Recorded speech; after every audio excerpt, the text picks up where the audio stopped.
With more than half of the nation's peanuts coming from the state, it's important that Georgia producers have the most up-to-date information and equipment. That's why events like the Georgia Peanut Farm Show, which was recently held in Tifton, are so important as they get a chance to see the latest technology and hear from industry leaders. Damon Jones has the story. With plenty of seminars to attend, state-of-the-art equipment to look at, and industry leaders to talk to, the 41st Annual Peanut Farm Show in Tifton had a little bit of everything for Georgia producers. It's a much-needed update on the industry as the number of acres planted will once again be on the rise. We are fixing to go into the third year of elevated acres. We're going to be over 700,000 plus again for the third year in a row. We have not done that in a long time, if ever. That's going to put a lot of struggle or stress on the production capability of an individual grower because of disease, insects. As always, the big question for producers is just how much will they get for their crop? And unlike the previous few years, 2017 is shaping up to be a profitable one thanks to a number of different factors. This year looks better than the last 2 years, I can say that. Price this year for contracts are up a little bit, $475 to $500 per ton.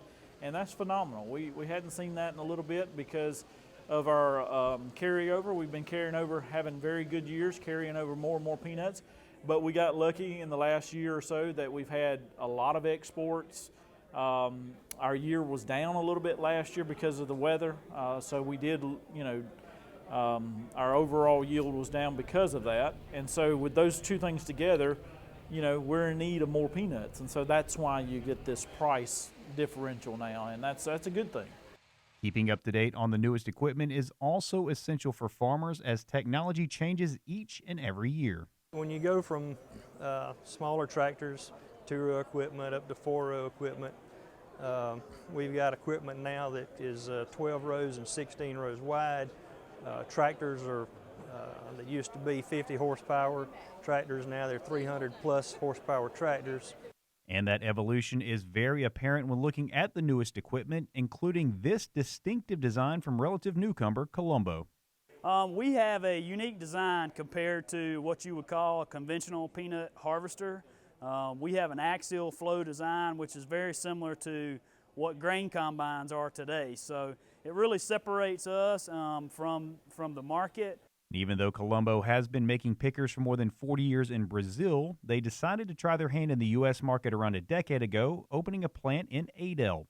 As for their reasoning, well, the U.S. is really the leader in ag, in manufacturing and ag equipment, and the size of the farming in the U.S. and the technology is really the leader in the world. So, if you're a company that wants to be in that market and wants to show that your product can compete, then the U.S. is really where you start.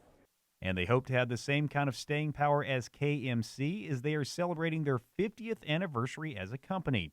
And a lot of their success can be attributed to attending farm shows like this. This is where our customers are, and that's what's made our company great, being in business for 50 years. You have to do things right to stay in business that long, and probably the main thing that we've done right is listen to our customers every year. Reporting from Tifton, I'm Damon Jones for the Georgia Farm Monitor.